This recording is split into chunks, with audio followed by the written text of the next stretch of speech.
Okay, we are filming the production, the making of steak. There's the steak. Those are those New York steaks by any chance? Or Yeah. those are New York steaks. So they must be cooked. Those are raw steaks. That's a sink. And that's a part of a sink. Okay. There you have asparagus. What does asparagus look like? Well, looks a little bit like that. And that other stuff, that yellow stuff there, the white yellow stuff, that's butter. And these are beets. So with beets, you should cook them, you can boil them. There's different ways of making beets. But, you know, you can even have them raw. And by the way, if you're having a fungal infection, you might want to not have beets. That's just my suggestion, but it's up to you. Okay. So we boiled the beets, and then we're going to peel them, let them cool a little bit, and peel them with the peeler thing that you use to peel potatoes or apples. So you peel them and then you chop it in slices, and then you put it in a salad. But we have to let it cool down once they're ready. How do you know when they're ready? They have to be soft enough so a little knife or something can go through. But now they're still very hard. See that? Nothing is going through. So we have to keep boiling them.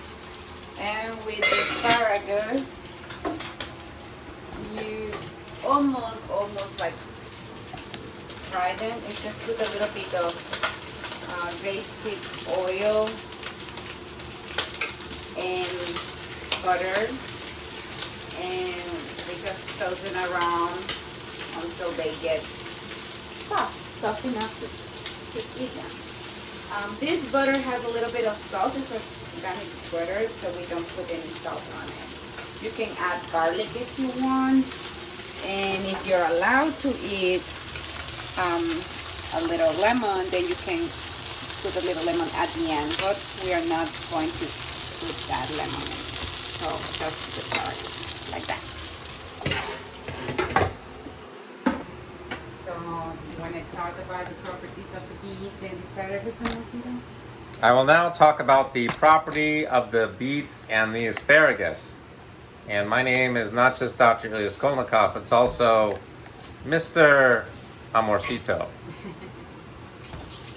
So, the property of the beets and the asparagus is that beets are excellent for the liver and the gallbladder. They actually help to thin the bile, so if you're having constipation, it might help, maybe, possibly, might not. Depends on what's causing your constipation. So I always suggest that people, when they're getting help with their health, begin with the most important starting point, which is the exam, and then go from there. But again, if you're not having an exam, then good luck to you. Okay. You could try using beets for constipation, and you could also try things like garlic, and it might work, it might not work. But anyway, beets are amazing. They actually are some of the highest it's one of the highest nutrient-dense vegetables that there is, and helping with bile production and helping with liver health is very important. The asparagus is interestingly really high in aspartic acid, which helps with releasing little stones that can collect in the kidneys. So if you have lightly steamed asparagus, or if you have any kind of asparagus for that matter, that can be really helpful for kidney health. There's a lot of things that are helpful for kidney health, but that's one of them. So I'm going to go back to my area around there behind the camera now. Here I go. Okay. Then we'll take a look. Yeah, we're peeling some garlic. So what happens when you're peeling garlic? Well, basically, you either hurt your nails or you're very careful and you don't hurt your nails. That's what the garlic looks like after it's been peeled. And that's what it looks like while it's being peeled. There it is. Being peeled. Yeah, you can just squeeze it like that. You don't want me to say anything about the little Mayan hands, right? No. No, okay. So, and then again, we're going to take another look at that asparagus as it's cooking. There we go. There you see the cooking asparagus. Looks like it's cooking. If you can notice, if it's already changing the color, so you can tell that it's getting ready, but it's still not soft enough.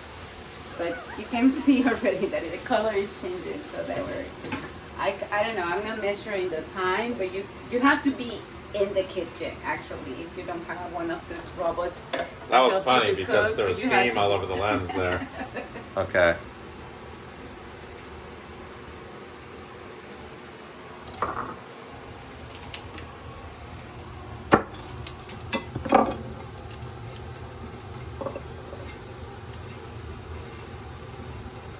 Oh, I'm getting a little nervous here.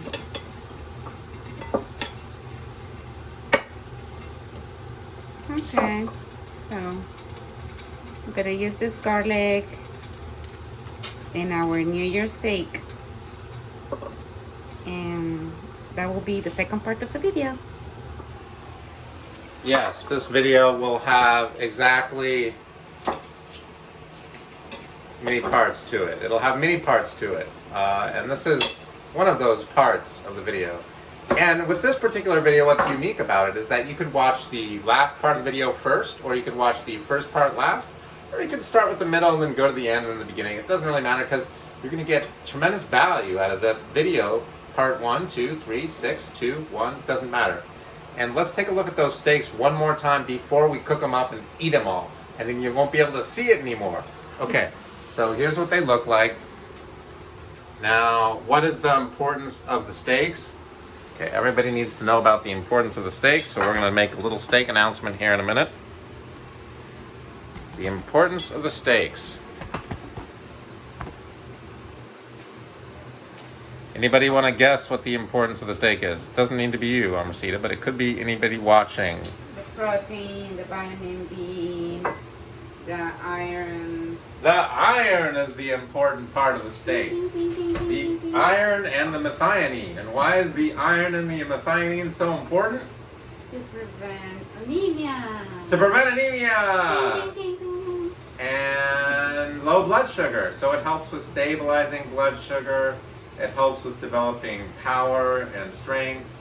And it helps with the production of hormones, because almost all the hormones are made out of these fats and proteins, most of which you can get from beef. And it can help with wound healing because of all the saturated fat that can help with repairing damaged or injured tissue. So yeah, beef can be great. Beef is loaded up with all kinds of things. It's and it's vegetarian. So you're talking about beets or no, beef? B-E-E-F. Cows eat only vegetables. Cows eat only grass. Why is that funny? Yeah, you're right. It's vegetarian. Yeah, so if you really want to make sure you're not hurting animals, make sure to eat beef, because otherwise you're killing tons and tons of animals like they have done throughout history. They did it in Mesopotamia, ancient Mesopotamia. They did it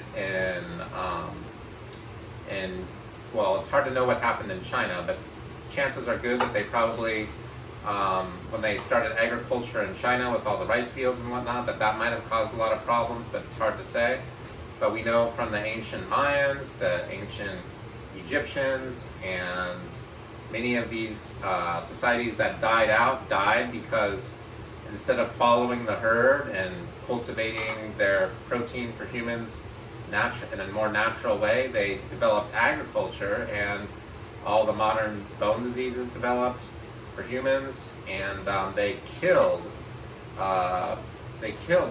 basically chopped down lots of trees and caused all kinds of deforestation problems, which led to the death and destruction of lots of the animals that were indigenous to the area, and caused all kinds of suffering for animals. So this is not theory, this is not an opinion, this is a well-established fact. Another good reason to eat something like beef or chicken or lamb or duck or fish or something like that. Actually, fish is not really a good example, but the other ones are. Fish is healthy, but maybe not always. Maybe not? Maybe it's not always sustainable, because it's so hard to reestablish healthy fish populations unless you farm them a little bit or release them back into the ocean. It's just a difficult thing to do. But there are ways of doing that. Plus you could do it with coral reefs that you then can rebuild, and it just takes a lot of work. All right, thank you for enjoying this part out of the many parts of this beef cooking video. And this is Christmas Eve evening, day, 24th of December, 2021, about to become 2022 in less than a week or two. So Happy New Year and Merry Christmas. Merry Christmas. Hasta luego.